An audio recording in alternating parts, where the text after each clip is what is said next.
Hi friends, ఎలా ఉన్నారు?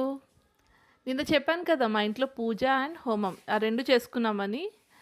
అవి చేసుకున్నాం బానే ఉంది. కానీ అన్నీ అయ్యేసరికి ఈవినింగ్ 6 అయ్యింది.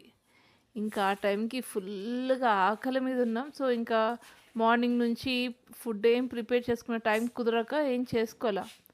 ఇంకా అప్పుడు కాంచీ కెఫే నుంచి ఒక ప్లేట్ పూరి అండ్ ఒక టెంపుల్ పులిహోర అని రాస్తుంది కదా అని టెంపుల్ పులిహోర బాగుంటుంది కదా, చింతపండు వేసి వాళ్ళు టెంపుల్లో భలే చేస్తారు కదా. సో అలా ఉంటుందేమో అనుకుని ఆర్డర్ చేసాం. పూరి అయితే తిన్నాము, ఓకే బాగానే ఉంది. కానీ ఆ పులిహోర ఓపెన్ చేస్తే చూసారా ఎలా ఉందో. అసలు అన్నం మెతుకులు మెతుకులుగా ఎంత గట్టిగా ఉందంటే అది హాఫ్ బాయిల్డ్ కూడా కాదు, ఓన్లీ సోక్డ్ రైస్ అన్నట్టుంది. అది సోక్ చేసి అలా నానబెట్టి ఇచ్చేసారేమో అన్నట్టుంది. అలాంటి టేస్ట్ ఉందా అంటే టేస్ట్ కూడా లేదు.